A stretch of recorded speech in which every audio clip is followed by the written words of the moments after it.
ahsanu amala.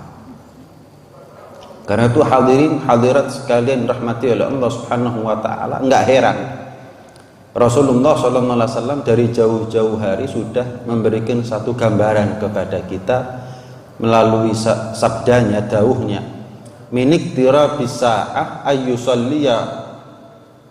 ayyusalliya khamsuna nafsan wala tuqbal min ahadihim shalah. Termasuk tanda dekatnya kiamat adalah 50 orang sholat, satu pun di antara mereka yang nggak ada yang diterima sholatnya oleh Allah. Ini termasuk tanda dekatnya kiamat. Kenapa kok nggak diterima? Apakah karena nggak khusyuknya? Apakah karena nggak ada tadabbur dalam qiraahnya dan lain sebagainya? Terlalu jauh. 50 orang sholat itu semuanya nggak diterima karena melakukan kesalahan-kesalahan yang elementer, kesalahan-kesalahan yang mendasar, kesalahan yang mereka tidak sadari, dan kesalahan yang membuat ibadahnya bukan hanya nggak diterima, kadang-kadang sah tapi nggak diterima. Ini jangankan diterima, sah aja enggak. Ada di antara mereka yang sholat wudunya nggak beres, fatihahnya nggak fasih, kemudian rukuk sujudnya nggak tumanina, mungkin terbuka auratnya. Ya, kadang-kadang perempuan misalkan ketika sujud kelihatan telapak kakinya, maka bagaimana? Batal sholatnya. Kelihatan lengan tangannya, lengan ya, bukan telapak tangan, lengan tangannya, maka batal sholatnya. Atau kadang-kadang kita sering saksikan anak muda sholat, mungkin karena bajunya yang ketat, ketika dia sujud terangkat, sehingga maaf sebagian daripada auratnya bagian belakang nampak terbuka, batal sholatnya. Kesalahan-kesalahan yang mendasar diakibatkan oleh apa? Dia menyepelekan apa yang tidak pernah disepelekan oleh syariat. Apa itu? Fikih. Makanya pengajian kalau tasawuf rame hadirin, tapi kalau pengajian fikih sepi hadirin. Kenapa? Memang fikih itu terkesan ilmu yang panas, tapi itu adalah ilmu yang urgent buat kita, ilmu yang mendesak. Sebelum kita bicara tentang diterima atau tidaknya ibadah kita, pastikan betul terlebih dahulu ibadah kita ini benar, baru bicara diterima nggak ya. Lah kalau benar aja nggak pernah kita perhitungkan, kok tahu-tahu kita tanya diterima nggak ya ibadah saya. Yang benar saja belum tentu diterima, kok dia nggak pernah bingung benar nggak benernya, kok tanya diterima atau tidaknya hadirin. Inilah kenapa Rasulullah mengatakan tadi termasuk tanda dekatnya kiamat, 50 orang sholat satu nggak ada yang diterima oleh Allah. Sayati 'alan nasi zamanun katsirun khutaba'uhu qalilun fuqaha'uh. Bahkan Rasulullah sallallahu alaihi wa ala alihi wasallam juga pernah dawuh, akan datang suatu masa yang mana di masa itu banyak yang pintar ceramah tapi sedikit yang ngerti hukum. Ini zamannya kita ini. Yang ceramah banyak, begitu ditanya masalah hukum nggak ngerti, karena ceramah ini bakat. Ceramah ini bakat. Orang nonton YouTube sekarang tinggal dipahami, dia hafalkan, selesai. Kalau dia orangnya orator, jadi. Banyak yang pintar ceramah tapi yang ngerti hukum sedikit. Katsirun sa'iluhu qalilun mu'tuhu. Yang minta-minta, yang terlunta-lunta, yang butuh perhatian, uluran tangan banyak, tapi yang peduli, yang perhatian sedikit. Maka kata Nabi, al-ilmu fihi khairun minal amal. Ilmu di zaman itu lebih baik daripada amal. Ilmu di zaman kita itu lebih penting daripada amal. Ilmu butuh amal, amal butuh ilmu, jelas. Cuman kalau mau dibandingkan, maka ilmu di zaman kita itu lebih penting daripada amal. Kenapa kok Nabi jauh-jauh hari menyampaikan ini kepada kita? Padahal ciri-ciri masa itu nggak terjadi di zaman Nabi. Sahabat nggak mengalami, tapi disampaikan oleh Nabi. Kenapa? Karena Nabi tahu di masa kita itu lebih banyak yang beramal, tapi sedikit yang berilmu. Sekedar contoh, masjid manapun, jenengan kalau perhatikan, yang sholat bersoft-soft, tapi begitu dibuka pengajian ulang semuanya hadir. Amal mereka pentingkan daripada ilmu. Semua orang sholat, tapi nggak semua orang sholat dengan ilmu. Boleh jadi semua orang puasa, tapi nggak semua orang yang mendasari puasanya dengan ilmu. Semua orang mungkin menikah, tapi nggak semua orang yang menikah itu sebelumnya dia belajar dulu. Ini gambaran hadirin bahwa memang Nabi membocorkan satu hal kepada kita, bahwa akan datang satu masa manusia yang hidup di masa itu yang penting amal, ilmu belakangan. Loh, karuan belakangan dipelajari ini enggak amal tok kemudian ilmunya dibuang hadirin. Bukan belakangan, tapi betul-betul enggak diperhatikan, disepelekan, sehingga dia melakukan kesalahan-kesalahan tanpa dia sadari. Jangankan sah diterima, jangankan diterima, sah aja enggak kok. Karena itu setiap pengajian subuh ya, saya kemana-mana akan saya kupas tentang 30 kesalahan puasa di bulan Ramadan. Tapi nggak mungkin saya bahas sekali gus ya bisa sampai buko kita nanti ini pembahasannya ya. Karena itu ya pokoknya misalkan sekarang 3, besok saya keliling di mana 3, ya nggak tahu sudah. Kalau kepingin tahu lengkapnya ya bisa tonton di YouTube saya. Bukan promosi tapi sekedar menginformasikan, kan mungkin jangan ikut keliling sama saya kemana-mana, ini nggak mungkin, akhirnya Masjid Ar-Rahman sepi nanti, nggak ada yang jamaah. Tapi loh, kalau baru 3 lah 27 yang lain apa aja itu, nah perlu jenengan tahu itu. Nah, yang pertama hadirin ya, kesalahan orang yang ada di bulan Ramadan adalah meninggalkan puasa tanpa uzur. Meninggalkan puasa tanpa uzur. Memang sengaja dari awal enggak ada niatan puasa. Hadirin, yang meninggal saja ingin puasa. Jangan pernah kita ini meremehkan satu amal ibadah yang meninggal saja ingin melakukannya. Misal, yang meninggal seandainya aku hidup fa as-saddaqa wa akum minas solihin, aku akan bersedekah, maka jangan kita sedikit pun meremehkan sedekah. Kenapa? Yang meninggal aja kepingin hidup lagi untuk sedekah. Maka yang kita hidup jangan meremehkan sedekah. Yang meninggal berangan-angan, berandai-andai, seandainya saya hidup lagi saya akan banyak sholat, maka kita yang hidup jangan pernah meremehkan sholat. Kenapa? Yang meninggal aja ingin hidup lagi hanya karena sholat kok. Kita yang masih hidup jangan pernah meremehkan sholat. Sama dengan puasa. Puasa Ramadan ini khususnya adalah salah satu di antara 5 rukun Islam. Ini meja bisa berdiri karena ada kakinya 4. Kalau satu hilang ya apa yang ada di atasnya akan bergelimpangan. Makanya disebut dengan rukun, karena rukun itu adalah tiang. Ketika satu di antara 5 rukun itu tidak sempurna, maka apapun yang ada di atasnya tidak akan ditunjang dengan baik. Nah, karena itu hadirin sekalian rahmatillah Allah Subhanahu wa taala, jangan pernah meremehkan sedikit pun daripada ibadah puasa. Mampu kok. Anak-anaknya kita ajak mampu kok, masa kita yang lebih dewasa daripada mereka nggak mampu mengerjakan puasa. Bagaimana dengan orang yang punya pekerjaan berat ya, loper koran misalnya, tukang beca, sopir mikrolet, nggak mampu untuk puasa. Gini, jangan pernah niat meninggalkan puasa dulu, yang penting jenengan lakoni. Perkara nanti jam 12 siang, jam 1 siang nggak mampu, baru jenengan boleh batalkan. Tapi kadang orang sekarang ini sama syariat dikasih hati, manusianya ngerogorong pelo kadang-kadang. Dikei enak sama syariat. Lakonono sih, kapan nggak mampu batalkan. Lu kan enak. Bukan syariat bilang masih sampai mati poso coba batal. Enggak. Kalau nggak mampu batalkan. Haram kita teruskan kalau resikonya kepada nyawa. Haram kita teruskan. Lu kan enak. Ini malah manusianya ya wis lek ngono gak poso pisan. Lu yo apa sih?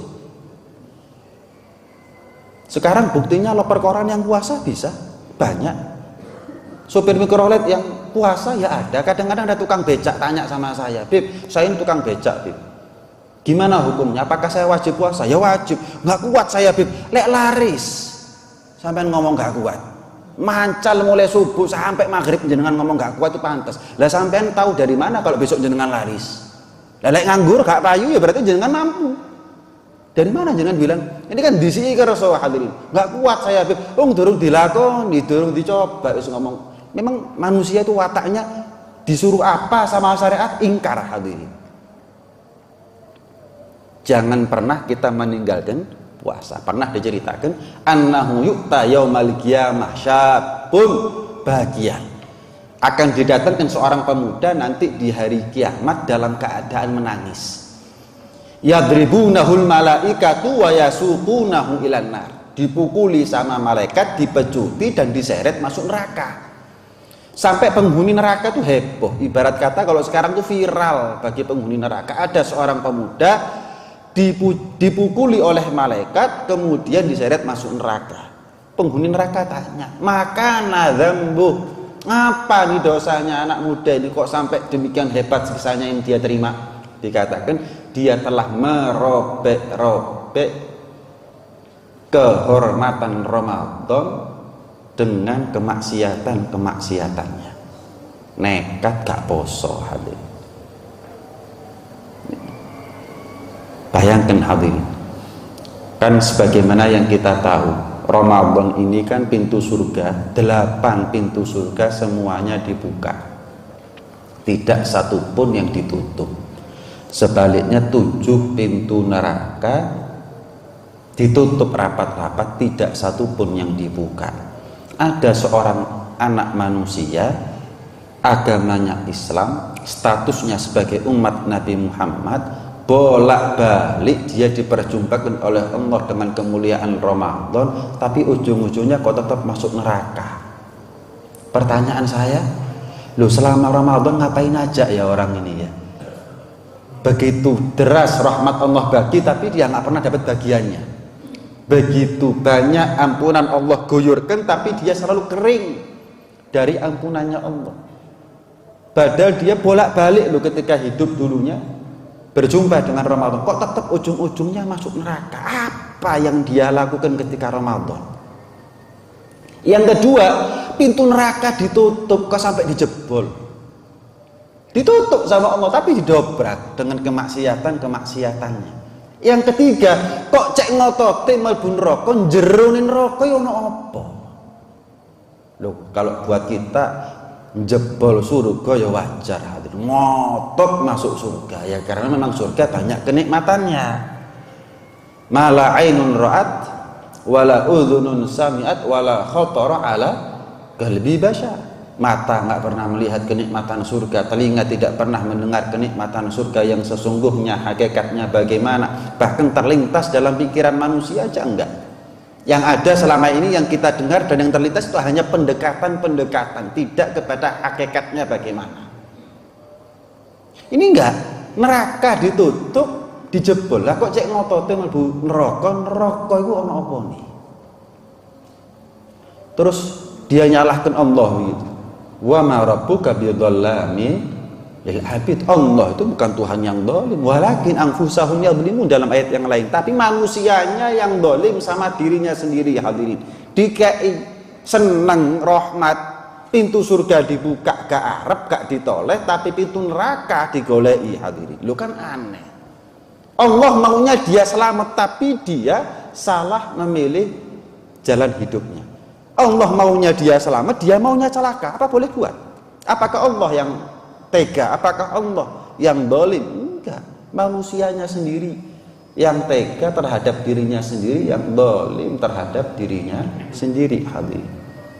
Sengaja dia meninggalkan puasa. Nah, kemudian hadirin sekalian dirahmati oleh Allah Subhanahu wa taala, kesalahan yang kedua adalah membatalkan puasa tanpa uzur. Terus terang baru saja dari rumah saya ke sini, sudah berapa orang saya lihat sing rokokan, sing mangan keripik, sing serius, baru saja saya sini. Ya Allah alam, saya nggak tahu agamanya kan gitu. Ya saya nggak tahu, husnudzon aja ya, mungkin bukan muslim, tapi kan nuduh orang bukan muslim ya suudzon juga hadirin. Jadi serba salah. Memang kalau sudah Ramadan paling enak gak metu omah. Kenapa? Bingung. Kok yo cek nekate. Dan kok ya banyak orang yang nekat nantang Allah Subhanahu wa taala. Maaf, kadang-kadang orang kalau misalnya rokokan siang-siang Ramadan, ya, mungkin ada di hatinya keangkuhan, telapo. Saya rokokan siang-siang Ramadan mau apa? Sopo wae nglarui. Loh, dalam hati saya jawab, enggak. Urusannya kamu bukan sama kami, urusannya kamu sama Tuhan. Sopo? Kau ngomong sopo? Aku nang Gusti Pangeran sok nang kini. Kamu bukan nantang kami ya, kamu nantang Allah Subhanahu. Menungso iku kadang-kadang waduh kebacut hadirin. Saestu kebacut. Lek loro njaluk warase ya nang Gusti Pangeran. Lek kepepet sing disendeni iki ya Gusti Pangeran. Kalau rezekinya mampet yang diobrak-abrik ya pintu rezekinya Allah, tapi mokonge kurang ngajare ngelamake yang Gusti Pangeran hadirin. Yo botone nang Gusti Pangeran tapi ngelamake nang Gusti Pangeran. Karuan kalau orang itu maksiat kepada Allah tapi kalau sakit nggak minta sembuh kepada Allah, karuan wis. Kapan dia sumpek yang dia cari bukan Allah, karuan. Ini enggak maksiat saken-aken nang Gusti Pangeran, penjalukan yo saken-aken sak pirang-pirang. Lho maksiat tapi kok njaluk iki lho gak duwe izin. Ini gambaran hadirin. Dikongkon salat ora gelem, dikongkon poso ora mampu, kemudian lek loro ya Allah. Lho apa sih? Kamu sadar enggak selama ini? Subhanallah. Lihat, sekalipun begitu kapan dia sakit tetap dikasih sembuh, dikasih rezeki sama Allah Subhanahu wa taala. Dikei enak. Berapa kali dia meninggalkan Allah, Allah nggak pernah meninggalkan dia hadirin.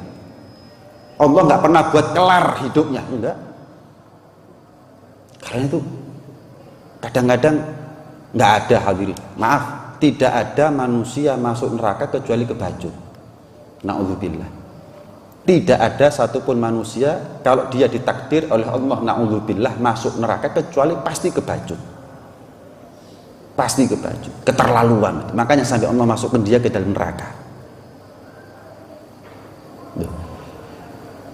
Dia maksiat pakai umur anugerahnya Allah, pakai rezeki nikmat dari Allah, pakai sehat karunianya Allah. Apa gak kebacut? Ini kan air susu dibalas dengan air tuba. Dikasih segala-galanya oleh Allah, tapi melupakan Allah Subhanahu wa taala. Jangan. Iya. Jangan pernah niat nggak puasa, jangan pernah kalau sudah puasa niat mokel, membatalkan puasa tanpa uzur. Rasulullah Shallallahu Alaihi Wasallam pernah dawuh, man aftara yauman min Ramadan min ghairi rukhsah wala marad lam yaqdi anhu shaumud dahri kullih wa insomah.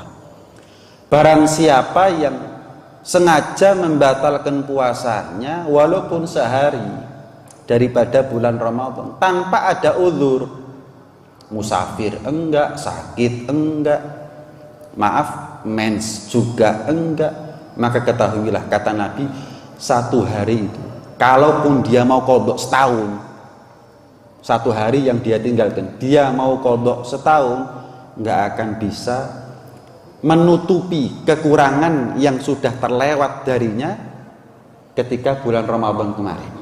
Misal nih ada orang puasa tahun 2024 nggak puasa tanpa uzur sehari, dia qadha'i di bulan Ramadan 12 bulan, tetap puasanya dia yang dia qadha'i 12 bulan itu tidak akan bisa menutupi kekurangan seandainya sehari kemarin dia puasa. Kenapa? Ramadan nggak Ramadan beda. Dan yang namanya qadha Ramadan pasti di luar Ramadan.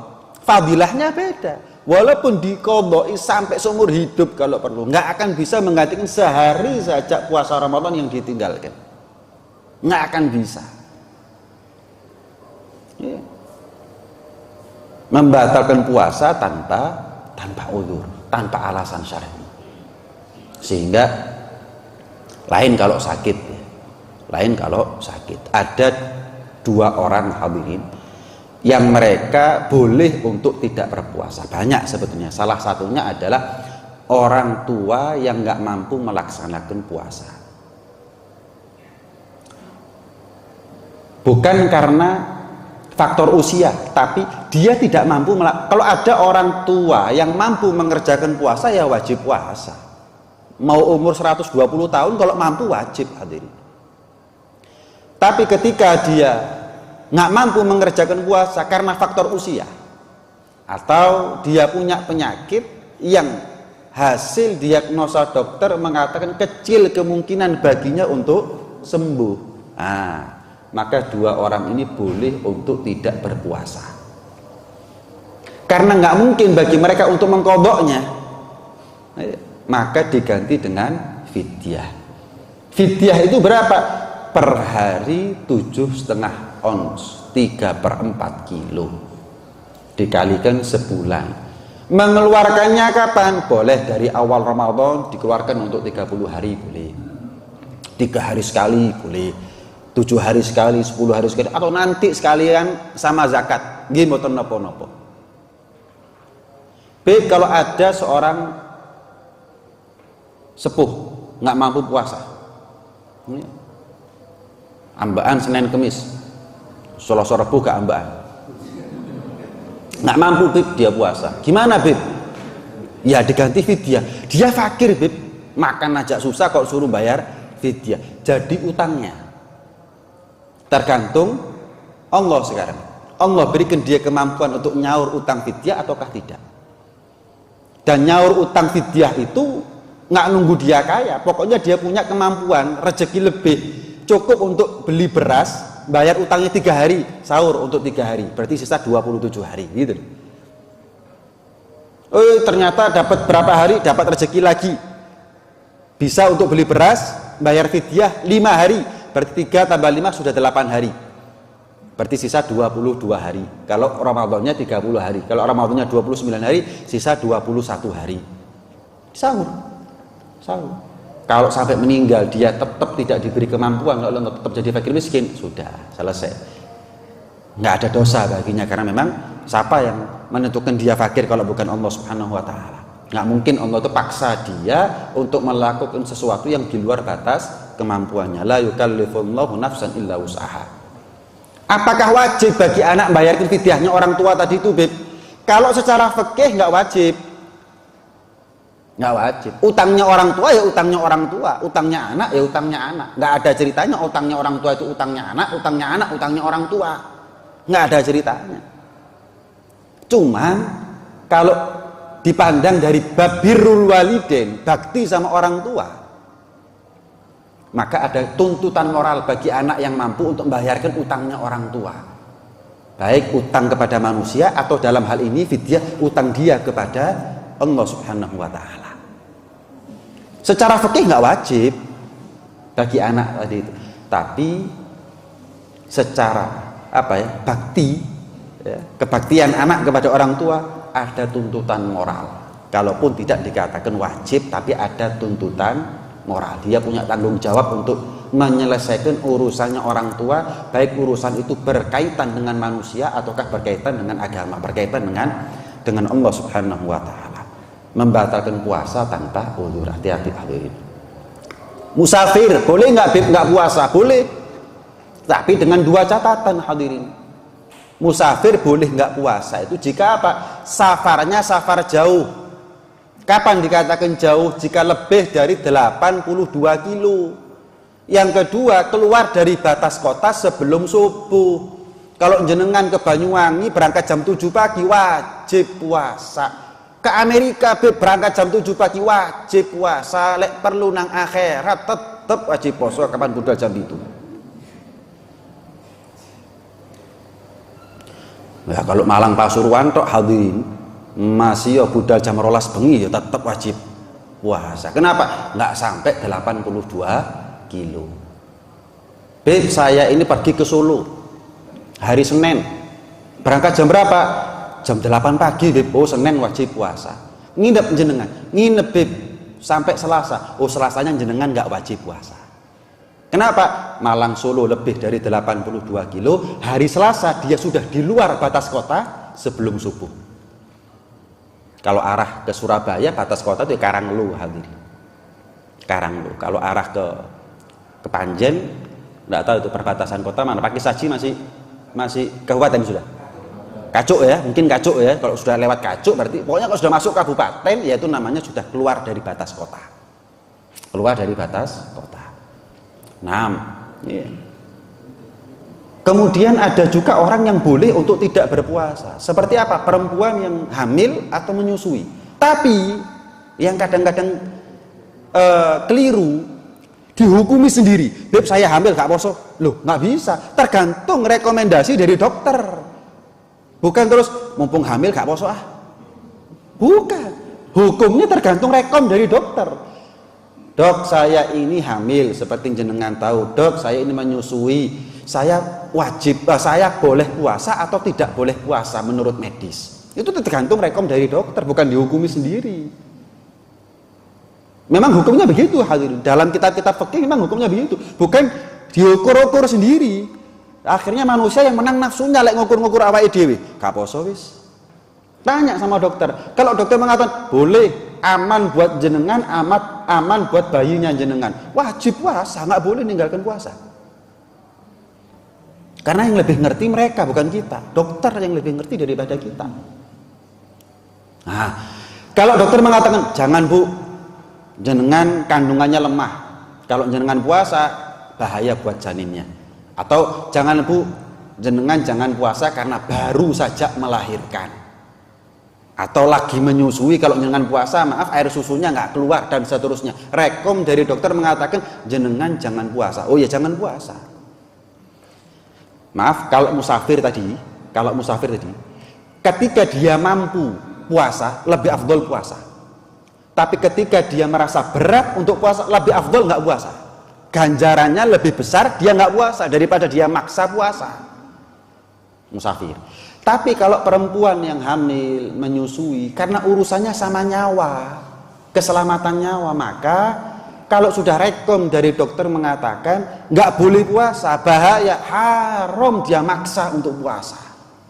Aduh bib, wis tak pokso ae bib. Kenapa? Kodok di luar Ramadan berat bib, gak ono koncone. Tapi kalau saya puasa sekarang kan nggak apa-apa wis bib, mati wis. Loh ya nggak boleh. Nggak boleh, haram hukumnya, wajib nggak puasa demi keselamatannya, nyawanya dia dan nyawa anaknya. Dan terus kodoknya, apakah juga wajib fidyah? Nah, kalau kodok jelas hadirin, kalau kodok jelas ya, perempuan hamil, perempuan nyusui wajib kodok. Tapi kapan ada tambahan kewajiban yang namanya fidyah? Denda, yaitu jika dia membatalkan puasanya sekaligus demi keselamatannya nyawa anaknya. Kata dokter, ibu kalau puasa bahaya buat ibu dan anak, sehingga dia nggak puasa karena dua faktor, keselamatan dirinya dan anaknya. Ini wajib qadha dan fidyah. Atau ibu puasa nggak apa-apa bu, cuman anaknya ibu yang bahaya kalau jenengan puasa. Berarti dia nggak puasa karena keselamatan nyawa anaknya tok. Maka bagaimana? Qadha dan fidyah. Mesti diwaca apa? Tapi ketika dia lupa siapa dirinya, dia nggak lupa siapa Tuhannya. Ada manusia waras, ono menungso waras. Dia nggak lupa siapa dirinya, tapi dia lupa siapa. Sing luwih gendeng sapa sih? Ya Allah. Makanya yang gila masuk surga, yang waras belum tentu masuk surga. Hadirin. Ya Allah. Ya Pak, enak mana? Enak waras apa enak gila kalau begitu? Ya waras. Kalau ada yang bilang ya enak gila, ini tanda-tanda sudah itu nanti namanya.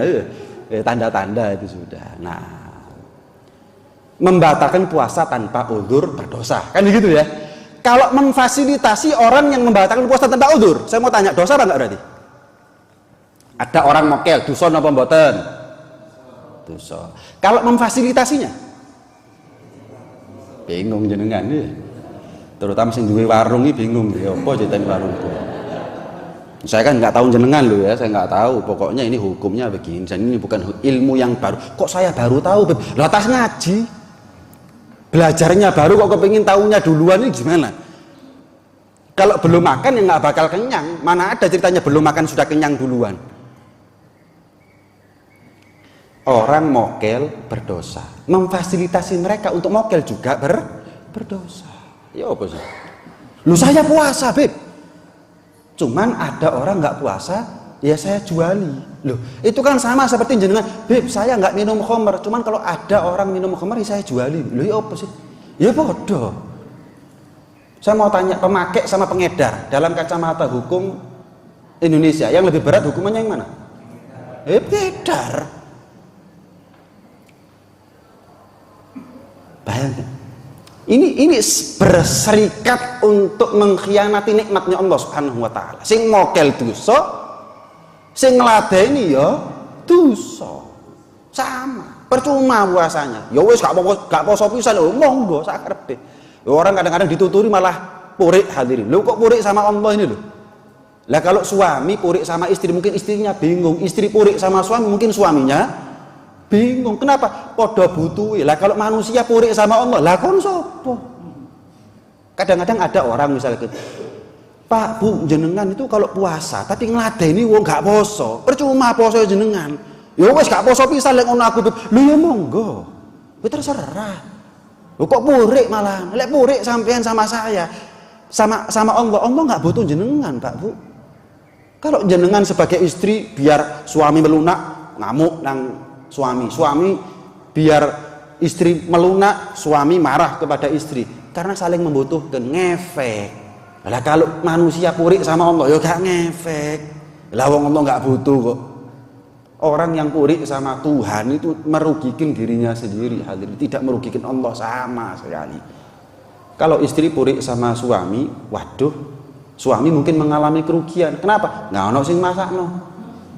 Kalau istri purik sama suami, kalau suami purik sama istri, istri mungkin bingung. Apa wayahe njaluk duit blonjo gak wani njaluk. Lah kalau kita ini purik sama Allah, lah terus apa? Oh, ada yang berkurang dari Allah. Ya wis, terus Allah nuruti, oh saken rek fulan purik ambek aku, ya wis aku tak ngelendek, cekno nuruti. Enggak hadirin, dia tetap hukum itu tidak berubah. Hukum itu tidak berubah. Kadang-kadang juga alasannya orang yang gak mangan aku beb tutup warungku, cari sopo. Lah buktinya banyak yang punya warung kalau Ramadan tutup, maghrib baru buka, ya mangan anaknya. Mangan. Justru kalau konsep berketuhanan kita mengatakan gak mangan aku, gak mangan sampean, gak mangan temenan, masih yang buka warung 24 jam. Ini tentang keyakinan rezeki hadirin. Gak mangan aku, mulai kapan kamu nanggung makannya kamu sendiri? Mulai kapan saya ingin tahu. Ayo kita, ada di antara kita yang nanggung apa yang kita makan hari ini hadirin? Siapa? Nggak ada. Gak mangan aku, gak mangan temenan lek ngono. Kenapa? Itu konsep berketuhanannya kamu kepada Allah. Sebegitu nggak yakinnya kamu kepada Allah, ya nggak bakalan makannya. Beb, saya ini kerja beb di satu pabrik, nggak boleh sholat beb, Jumatan nggak boleh. Gimana beb? Ya metu, ya gak mangan aku beb. Loh ya apa sih? Kok titik-titik gak mangan, titik-titik gak mangan. Masih kerja di gunung, tetep gak mangan sampean. Bosnya sampean gak nanggung makannya dia sendiri, kok nanggung makannya kamu? Gimana ceritanya? Sebegitunya manusia itu sama Allah hadirin. Mereka itu berketuhanan tapi nggak kenal siapa Tuhannya. Merutok tapi nggak kenal. Ibarat tonggo meru jeneng tapi kenal enggak. Kita sama Allah tahu nama tapi kenal enggak. Makanya nggak yakin kadang-kadang. Jenengan punya tetangga, tahu namanya tapi nggak kenal. Kira-kira jenengan mau titip uang 10 juta sama dia? Enggak. Kenapa? Merutok nggak kenal. Sama. Kita nggak yakin sama Tuhan kalau kita nggak kenal Allah, kalau cuma sekedar tahu. Saya tahu Allah tapi nggak kenal, nggak bakalan yakin sama rezekinya Allah Subhanahu wa taala. Aballahu ayyarzuqa addahul mu'min illa min haitsu la yahtasib. Allah itu enggan untuk memberikan rezeki kepada hambanya yang beriman kecuali selalu dari arah yang tidak dia sangka-sangka. Arab-arab untuk 1 juta, untuk 1.000. Itu ya dari arah yang tidak disangka-sangka. Kadang-kadang berharapnya 500.000 dapatnya 5 juta, itu juga min haitsu la yahtasib. Jadi intinya min haitsu la yahtasib itu bukan berarti selalu positif. 500.000 dapatnya 5 juta. Enggak, kadang-kadang berharap 5 juta dapatnya 500.000. Kenapa? Biar manusia enggak mengandalkan kemampuannya tapi lebih yakin sama Allah Subhanahu wa taala. Ada kok hadirin yang punya warung daerah Klojen. Ada 2 cerita ini sebagai penutup. Ada warung daerah Klojen dekat stasiun, warung-warung bakso. Rame hadirin. Kalau nggak Ramadan rame. Subhanallah, kalau sudah Ramadan bukanya mepet maghrib. Jadi misalnya jam 5 belum ngeladeni, belum ngeladeni, sambil buka kurang lebih maghrib baru orang makan di situ. Bersebelahan dengan warung pangsit dulunya. Warung pangsit ini beda, tetap buka Ramadan nggak Ramadan. Kukut, warung pangsitnya Kukut malah dibeli atau mungkin disewa sama yang punya bakso tadi itu. Dua pemilik yang berbeda ini. Loh, kalau kita pakai akal, loh sih mesti nih Kukut lah warung bakso. Tutup kok Ramadan, buka mulai maghrib. Bayangkan ini kalau nggak Ramadan rame mulai pagi sampai malam. Tapi kalau Ramadan tutup, buka baru maghrib, melayani baru maghrib. Gak Kukut malah berkembang. Tapi yang warung pangsit Ramadan nggak Ramadan buka seperti biasa Kukut. Lihat, nggak bisa diukur dengan akal hadirin. Saya mau tanya, rezeki dari Allah dengan kekuasaannya Allah apakah terbatas? Enggak. Tapi kok dibatasi dengan akalnya kita, maka terbataslah rezekinya kita. Rezeki itu dipancing bukan dengan akal, tapi dengan keyakinan.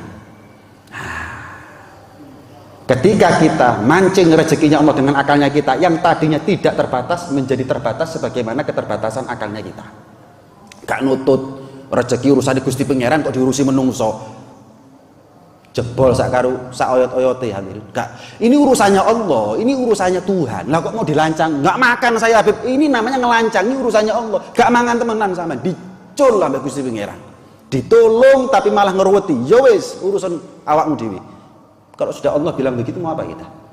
Ini urusannya Tuhan kok mau kita handle sendiri? Nggak bakal mampu hadirin. Nggak bakal mampu, tambah morat-marit uripe. Mangan mek utang. Sekolah naik mek utang.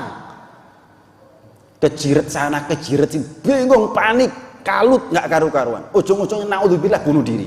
Kenapa? Pinjol nggak kuat bayar. Kenapa? Nggak yakin sama Allah.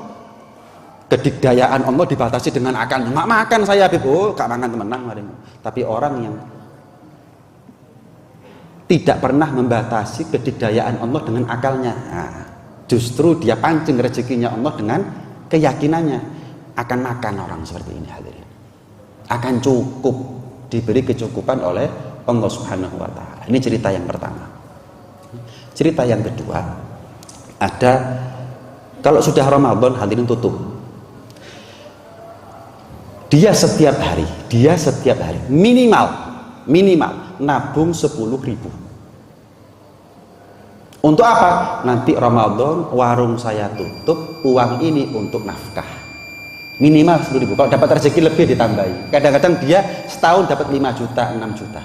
Tutup warungnya, buka baru maghrib. 6 juta ini cuma sekedar BE buka maghrib terus gak payu. Nah 6 juta ini sudah aman. Kan cukup hadirin secara umum ya. Kalau nggak berlebihan 6 juta untuk nafkah selama 1 bulan sekaligus dengan mungkin lebarannya beli baju, pokok nggak berlebihan. Lek nurutin nafsu ya kalau cukup. Tapi 6 juta cukup. Itu caranya dia hadirin. Loh, wong aku lek niat ketemu coro hadirin. Tapi lek dasar males sing ketemu alasan. Wong lek niat ketemu coro. Ya apa carane warung kungkuk Ramadan tutup tapi rezeki tetap ono. Oh ya tak nabung. Nanti Ramadan buka mulai maghrib insya Allah entek selesai. Ya dikasih hadirin. Siapa bilang nggak makan saya Habib? Nah itu banyak yang warung tutup kalau Ramadan kok makan anaknya sekolah. Loh, mana kamu bilang nggak makan? Mereka makan masih. Keyakinannya kamu yang membedakan kepada Allah. Keyakinannya kamu yang membedakan kepada Allah. Ini hadirin. Ya, kadang-kadang uang lek dikongkon menungson nuruti setengah mati. Siapa? Nggih. Kula bidal sakniki, Pak. Wah, dikongkon menungso, dikongkon Gusti Pangeran ngenyang kadang-kadang hal ini. Saking rahmatnya Allah itu apa? Makanya kadang-kadang menungso ero lek Gusti Pangeran rahmat terus ngewenyang hal ini. Kan begitu kadang-kadang ya. Karena itu ini adalah satu hal yang penting untuk kita ketahui bersama agar kita tidak termasuk di antara mereka yang meremehkan syariat, tidak termasuk di antara mereka yang mengkhianati nikmatnya Allah Subhanahu wa ta'ala. Mudah-mudahan ini semuanya jadi ilmu yang manfaat, ilmu yang barokah, zahir batin, dunia sampai ada di akhirat. 1-2 pertanyaan kalau ada, sebelum saya tutup dengan doa, kalau ada. Nggih, Pak Amin. Tadi disebutkan ada ilmu fikih sama ilmu tasawuf. Jadi kalau mengutamakan salah satunya, itu saja kata tasawuf, kalau tasawuf saja kata fikih. Iya. Kata Al-Imam Malik, man tafaqqaha wa lam yatasawwaf faqad tafassak. Siapa orang yang mendalam ilmu fikihnya tapi nihil ilmu tasawufnya, jadi orang fasik, wabe halal. Kenapa nggak ada rasa takut kepada Allah? Tasawuf itu jadi rim. Siapa orang yang mendalam ilmu fikihnya tapi nggak mendalam ilmu tasawufnya, wah, wabe halal, jadi orang fasik sudah. Lek perlu riba gak apa-apa, ada caranya. Karena nggak ada tasawufnya, nggak dipoles dengan tasawuf. Rasa takut kepada Allah nggak ada. Ulama pinter tapi geblinger.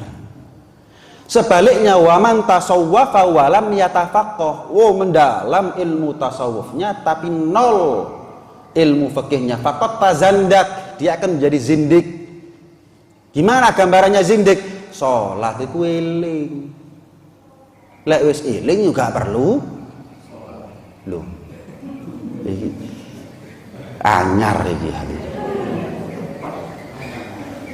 Itu kan hubungan sebab akibat. Sebab kamu sholat, kamu ingat. Lah kok dijuduli gak sholat moro eling hadirin. Wa aqimis sholata li dzikri, dirikan sholat agar kamu ingat kepada aku. Sebab akibat. Dari mana judulnya ada orang kenyang tanpa makan itu gimana ceritanya? Ada orang pinter tanpa belajar, ya apa caranya? Ada orang inget sama Allah tapi nggak sholat. Oh sholat itu kan, ya itu awam. Kalau saya sudah sampai kepada merem tok tutup. Oh ya berarti kamu lebih pantas jadi nabi daripada Nabi Muhammad. Nabi Muhammad itu sholat sampai kakinya bengkak hari ini. Kamu merem tok eling, wah hebat kamu. Berarti Jibril salam ini nyampaikan wahyu salah alamat. Yang betul jenengan yang dilantik jadi, lek perlu jadi Tuhan jenengan, lek perlu. Iya, sih Nabi sujud itu sampai dikira meninggal sama Siti Aisyah hadirin. Sampai dikira meninggal, sholat saking banyaknya berdiri sampai bengkak. Kita tarawih geringgingan ratau hadirin. Kita belum dapat gambaran gimana Nabi itu sholat bengkak abu. Sih belum dapat gambaran, geringgingin aja kita nggak pernah, apalagi abu. Lah ini ada orang geringgingin orang, bengkak orang, sujud suwi orang, merem tok, wis mari. Apa itu? Sholat. Oh hebat rek wong iki. Wah ono gendeng anyaran nih berarti. Mana ada hadirin, mana ada. Ini loh tasawufnya jeru, tapi gak esok mentas, kejeron, gak esok mentas hadirin, tenggelam. Fikihnya nul. Man tafaqqah wa tasawwuf, siapa orang yang mendalami fikih dan mendalami tasawuf, faqad tahaqqaq, ini ilmunya yang dikatakan mantep hati, ideal, ya fikih ya tasawuf. Fikih urusan zahir, tasawuf urusan batin. Kan jelas itu hadirin. Ya. Terakhir kalau ada, ibu-ibu mungkin ada. Tidak ada, bapak-bapak, Mas Adi.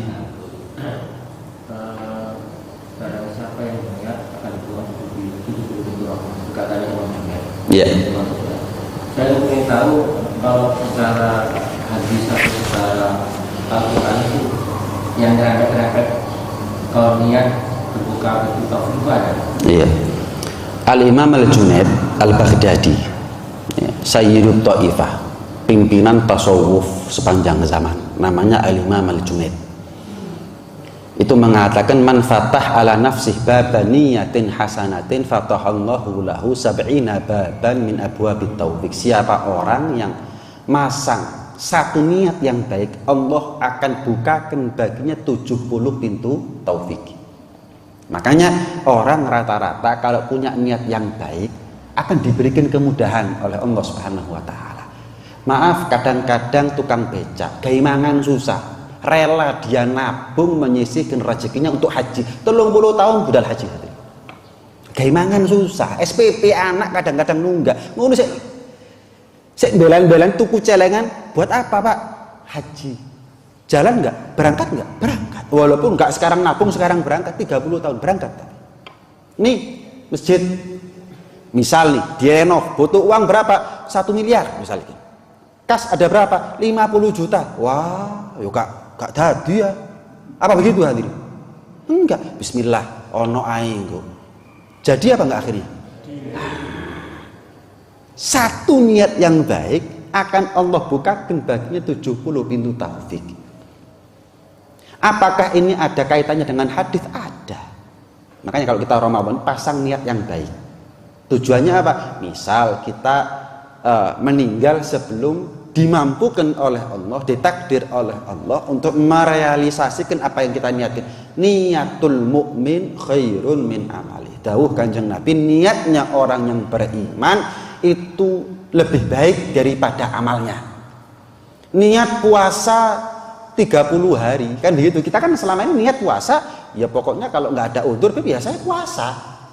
Ya, jenengan nggak sahur sih poso, hal itu saya yakin. Dapat 2 hari 3 hari kok meninggal. Gimana? Niatnya dia 30 hari yang dicatat sama malaikat. Walaupun amalnya dia cuma 2 hari 3 hari puasanya. Dawuh Kanjeng Nabi, niatnya orang yang beriman itu lebih baik daripada amalnya. Artinya apa? Niatnya sudah sampai walaupun amalnya belum. Ini kalau bicara tentang hadis. Bicara tentang hadis. Jadi ayo kita pasang niat yang baik hadirin. Kita minta panjang umur, yang tanggung jawab sama doanya kita sendiri. Misal kita minta panjang umur ketemu Ramadan. Ditanya sama Allah, kati lapo. Jaluk dawa umur ketemu Ramadan kati lapo. Kita harus bisa jawab hadirin. Sebagai bentuk tanggung jawab kita, lo kan minta panjang umur. Terus Allah tanya mau apa? Sama seperti jenengan utang sama saya, Beb, saya utang. Dibuat apa? Ya enggak tahu, Beb. Ya saya enggak mau utangi. Oh enggak, Beb, ini butuh, Beb, karena ini minta ya Allah panjang umur ketemu Ramadan. Mau buat apa? Jawab dengan amal. Jawab dengan amal. Beda hadirin, beda jauh antara orang yang minta panjang umur ketemu Ramadan karena Ramadannya dengan orang yang minta panjang umur ketemu Ramadan karena panjang umurnya. Saya ulangi, beda antara orang yang minta panjang umur ketemu Ramadan karena Ramadannya dengan orang yang minta panjang umur ketemu Ramadan karena panjang umurnya. Orang yang minta panjang umur ketemu Ramadan karena Ramadannya pasti dia punya target yang jelas di Ramadan mau ngapain. Sehingga dia Ramadan nggak Ramadan beda. Tapi orang yang minta panjang umur ketemu Ramadan bukan karena Ramadannya, ya pokoknya gak mati sih ya pokoknya panjang umur aja sudah, seperti nggak mati loh. Mau Ramadan nggak Ramadan bagi dia akan sama hati. Ramadan nggak Ramadan bagi dia akan sama. Jadi motif kita minta panjang umur ketemu Ramadan apanya? Ramadannya atau sekedar yang penting dawa umur aja sih. Ya beda ini hadirin. Nah, itu pasang niat yang baik mumpung masih di hari pertama, niatkan segala kebaikan dan diupayakan. Selebihnya tergantung daripada takdir dan kemudahan, taufik dan hidayah dari Allah Subhanahu wa taala. Mudah-mudahan Allah mampukan dan Allah mudahkan kepada kita untuk merealisasikan dan mewujud nyatakan apapun daripada niat-niat baiknya kita selama Ramadan ini, dan mudah-mudahan Ramadan ini menjadi Ramadan yang baik buat kita semuanya. Hujjatan lana la hujjatan alaina. Ramadan ini nanti di akhirat ketika kita di pengadilan Allah menjadi saksi yang baik, bukan saksi yang justru memberatkan, menjadi saksi yang meringankan, bukan saksi yang memberatkan buat kita. Dan mudah-mudahan Ramadan akan berikan syafaatnya buat kita nanti ada di hari kiamat. Amin Allahumma amin. Amin ya rabbal alamin. Rabbana anfa'na bima 'allamtana, rabbi 'allimna alladhi yanfa'una, rabbi faqqihna wa faqqih ahlana wa gharabatin lana fi dinina ma'al kutri unsa wa dzakar, rabbi wafiqna wa fiqhum lima tartadi qawlan wa fi'lan karama wa rasukil kulla halalan daima wa akhilla atqiya ulama nahdha bil khairan fa kulla syar ربنا أصلح لنا كل شؤون وأقر بالرضا منك العيون واقض عنا ربنا كل الديون قبل أن تأتينا رسلا منون واغفر واستر أنت أكرم من ستر وصلاة الله تغشى المصطفى من إلى الحق دعانا والوفاء بكتاب فيه للناس الشفاء وعلى الآل الكرام الشرفاء وعلى الصحب مصابيح الغرر اللهم اهدنا بهداك واجعلنا ممن نسارع في رضاك ولا تولينا وليا سواك ولا تجعلنا ممن خالف أمرك وعصاك وحسبنا الله ونعم الوكيل ولا حول ولا قوة إلا بالله العلي العظيم وصلى الله على سيدنا محمد وعلى آله وصحبه وسلم والحمد لله رب العالمين. الفاتحة. أعوذ بالله من الشيطان الرجيم. بسم الله الرحمن الرحيم. الرحمن الرحيم. اهدنا الصراط المستقيم صراط الذين أنعمت عليهم. Assalamualaikum warahmatullahi wabarakatuh.